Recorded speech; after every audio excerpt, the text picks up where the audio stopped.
میں آپ کی خدمت میں شاہ حسین کے حالات زندگی کے بارے میں لکھی گئی کتاب جس کے مصنف شفقت تنویر مرزا ہیں سے چند اقتباسات پیش کر رہی ہوں۔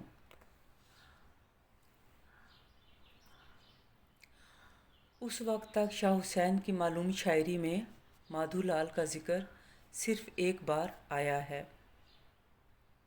پیارے لال کیا بھروسہ دم دا، اڈیا بھور تھیا پردیسی، اگے راہ اگم دا۔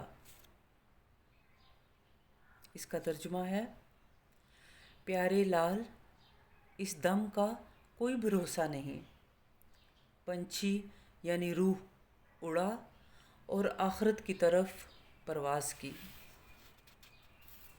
مگر مادھو کے علاقے کے بغیر عوامی سطح پر شاہ حسین کو کوئی نہیں پہچان سکتا۔ حسین کا اس وقت معروف نام مادھو لال حسین ہے، یعنی 1/3 مادھو اور 1/3 حسین اور 1/3 لال، جو دونوں میں مشترک ہے۔ جہاں حسین دفن ہے وہیں مادھو کو دفن کیا گیا۔ مادھو لال حسین نام بہت بعد کی بات معلوم ہوتا ہے، مگر ایک طویل عرصے سے یہی نام مقبول رہا اور اب عوامی سطح پر ان دونوں کی الگ الگ شناخت ختم ہو چکی ہے۔ مادھو لال شاہدرہ کے ایک برہمن خاندان کا خوبرو نوجوان تھا جو 18 سال کی عمر کا تھا کہ کہیں ایسی جگہ سے گزر ہوا جہاں شاہ حسین، جن کی عمر 56 سال تھی، اپنے ساتھیوں کے ساتھ عالم سکر میں موجود تھے۔ پہلی ہی نظر میں حسین گھائل ہوئے اور دوستوں کے ساتھ مادھو کے گھر پہنچ گئے۔ مادھو شادی شدہ تھا۔ ایک برہمن لونڈے کے عشق میں اس حد تک ڈوب جانے سے شاہ حسین کے بارے میں طرح طرح کی باتیں اڑیں، اور وہ شخص جس نے 56 برس کی عمر تک شادی نہ کی، نہ اس کے عشق کی داستان کسی نے سنی، جو شب و روز اپنے حال میں مست شہر میں گھومتا پھرتا تھا، جسے نہ علی کوتوال زیر کر سکا، نہ اکبر اور اس کا مخدوم الملک ملا عبداللہ سلطان پوری،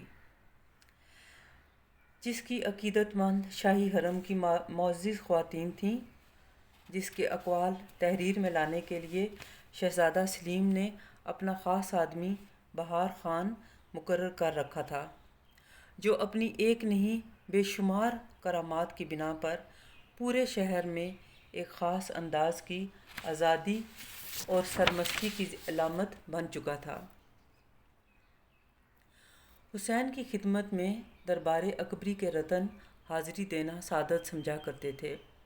اس شخص کا ایک نوجوان برہمن زادہ غیر مسلم کے عشق میں اس حد تک گزر جانا معمولی واقعہ نہ تھا۔ اس لیے حسین کے بارے میں اگر اس وقت کے لاہور شہر میں طرح طرح کی باتیں ہوئی ہوں گی تو یہ کوئی غیر معمولی نہیں، فطری بات تھی، مگر شاہ حسین نے اس کی کوئی پرواہ نہیں کی۔ مادھو لال کے لیے بھی یہ عجب تجربہ تھا اور اس کے خاندان کے لیے بھی۔ مادھو نے ابتدا میں شاہ حسین کی طرف کوئی توجہ نہ دی، مگر آخر میں وہ بھی بعض باتوں سے متاثر ہو کر شاہ حسین کی طرف مائل ہوا۔ شاہ حسین رات کے وقت مادھو کے گھر کا طواف کیا کرتے تھے، اور مادھو گھر والوں سے جو باتیں کیا کرتا تھا، شاہ حسین بیرون خانہ وہی باتیں بآواز بلند دہرایا کرتے تھے۔ مادھو لال کے لیے یہ تعجب کی بات تھی کہ یہ رند دلوں کا حال جانتا ہے اور اپنے لبوں پر لے آتا ہے۔ مادھو شاہ حسین کا گرویدہ ہو گیا اور ان کے گروہ میں شامل ہو گیا۔ مادھو نے شاہ حسین سے اپنی وابستگی کو اپنے گھر والوں سے چھپائے رکھا، مگر یہ تعلق چھپ تو نہیں سکتا۔ 2 برس اسی صورت گزر گئے۔ مادھو بھی اسی رنگ میں رنگا گیا جس میں شاہ حسین رنگے ہوئے تھے۔ نور احمد چشتی کہتے ہیں، پھر تو مادھو ہمیشہ شب و روز حضرت شاہ حسین کی خدمت میں حاضر رہنے لگا، بلکہ جب تک حضرت کی زیارت نہ کر لیتا تو صبر و قرار اس کو نہ آتا تھا، اور ہمیشہ حضرت کے ساتھ شریک بادہ نوشی ہوتا اور وہیں اٹھتا اور سوتا۔ مادھو کے شاہ حسین سے اس تعلق میں وہ سارے معنی ڈال دیے گئے جو ڈالے جا سکتے تھے۔ اس طرح مادھو کے برہمن خاندان کو ہر طرف سے طعنے ملنے لگے۔ اس باعزت خاندان کے لیے جینا مشکل ہو گیا اور آخر کار انہوں نے طے کیا کہ اگر لوگوں کی زبان پر آئے ہوئے لفظ صحیح ہیں تو پھر شاہ حسین کو قتل کر دیا جائے۔ مادھو کے عزیز ہم مشورہ ہو کر دونوں کی تلاش میں رہتے۔ اول ان لوگوں کو ایسا موقع ہی نہ ملتا، اور جب کبھی موقع ملتا انہیں اس مکان کا دروازہ ہی نہ ملتا، اور نہ کوئی ایسی سبیل ملتی کہ وہ اس گھر کے اندر جا سکیں۔ بار بار کی ناکامی کے باوجود انہوں نے اپنا ارادہ ترک نہیں کیا، مگر حسین کی محبت مادھو پر اپنا اثر کر گئی، اور مادھو جو اپنے خاندان سے لاتعلق ہو چکا تھا اپنے مذہب سے بھی آزاد ہو گیا۔ اس نے اسلام قبول کر لیا، مگر اب بھی اس حقیقت کو عیاں نہیں ہونے دیا گیا۔ مادھو کے اسلام قبول کرنے کے بعد اس نے خاندان سے اور خاندان نے اس سے قطع تعلق کر لیا۔ اب مادھو ہمہ وقت شاہ حسین کی صحبت میں رہنے لگا، لیکن انہی دنوں بیساکھ کا تہوار آ گیا۔ مادھو کے رشتہ دار حسب رواج گنگا پر اشنان کے لیے چلے گئے۔ ماضی میں شاید مادھو بھی ان کے ہمراہ ہوا کرتا تھا۔ پھر ان رسومات سے جذباتی تعلق کم تو ہوا ہوگا، مگر ٹوٹا ہرگز نہ تھا۔ جب مادھو کے ماں باپ بنارس کو چلے گئے تو مادھو کے دل کے اندر بھی وہاں جانے کی خواہش پیدا ہوئی۔ اس خواہش کا اظہار انہوں نے شاہ حسین سے کیا۔ ہر چند شاہ حسین نے مادھو سے کہا کہ اب گنگا اشنان سے اس کا کوئی تعلق نہیں، مگر اس کے باوجود مادھو نے اصرار کیا اور سفر کے لیے اذن چاہا۔ اس پر شاہ حسین نے کہا اگر اسے گنگا میں اشنان کرنا ہی ہے تو پھر یہ اشنان لاہور میں رہتے ہوئے بھی ہو سکتا ہے۔ مادھو کو تعجب ضرور ہوا کہ اتنی دور کا سفر وہ کم وقت میں کیسے کر سکے گا۔ اگر وہ اس وقت سفر شروع کرے تبھی گنگا مائی تک پہنچ سکتا ہے، مگر اس کا اپنے مرشد شاہ حسین پر ایک طرح کا ایمان تھا، اس لیے وہ خاموش رہا۔ گنگا میں اشنان کا روز آ پہنچا۔ مادھو دل ہی دل میں بڑا پریشان تھا کہ مرشد اس کو کس طرح گنگا میں غسل کرائے گا۔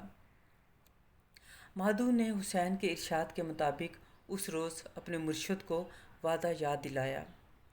حسین نے اپنا وعدہ پورا کرنے کے لیے مادھو سے کہا کہ وہ آنکھیں بند کرے اور اپنا پاؤں حسین کے پاؤں پر رکھ دے۔ مادھو نے ایسا ہی کیا، اور جب ایک لمحے کے توقف کے بعد حسین نے کہا کہ آنکھیں کھول دے تو مادھو نے آنکھیں کھول دیں۔ نہ حسین تھے نہ لاہور، سامنے دریائے گنگا بہہ رہا تھا۔ اس کے والدین اور دوسرے عزیز و اقارب غسل کر رہے تھے۔ انہوں نے مادھو کو دیکھا اور مادھو نے ان دونوں کو۔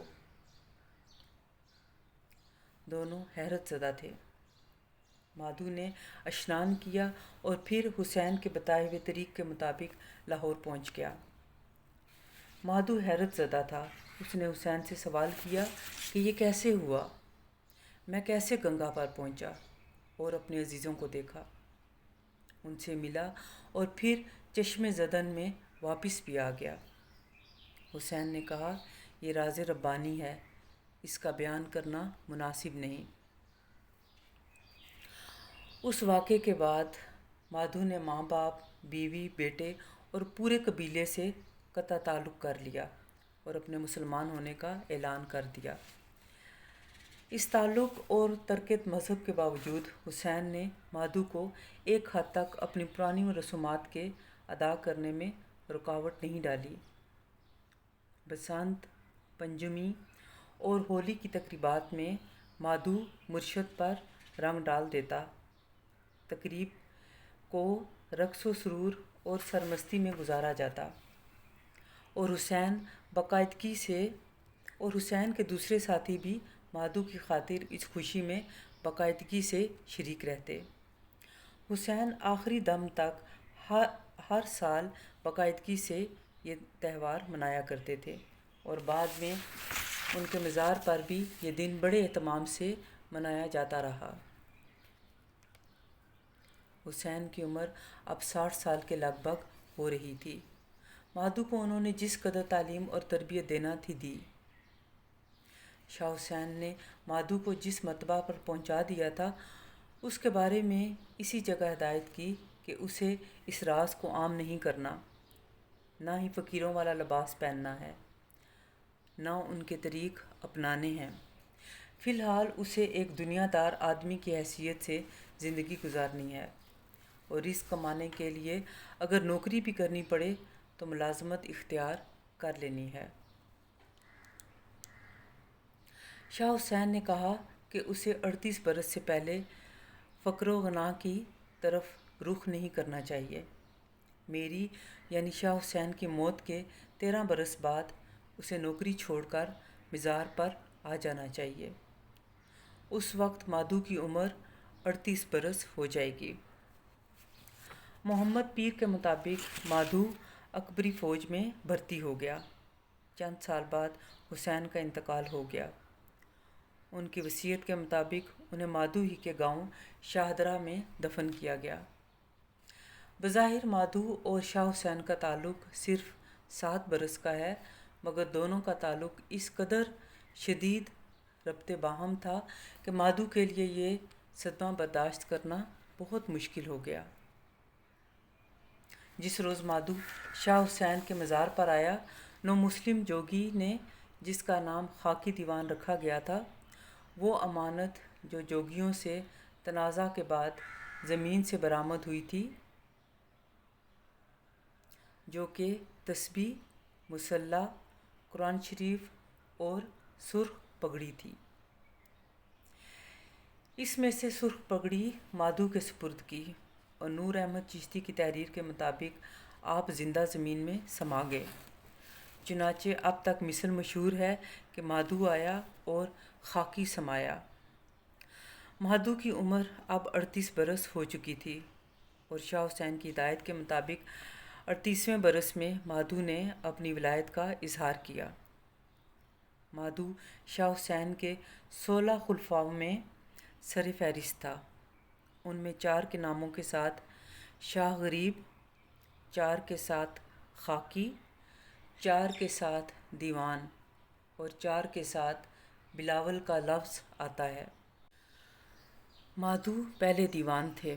انہوں نے 35 برس شاہ حسین کے مزار پر گزارے اور 22 ذی الحجہ 1056 ہجری کو 73 برس کی عمر میں انتقال کیا۔ انہیں شاہ حسین کے پہلو میں دفن کیا گیا، جس سے زندگی میں صرف 7 برس کا تعلق صدیوں پر محیط ہو گیا، اور بقول شاہ حسین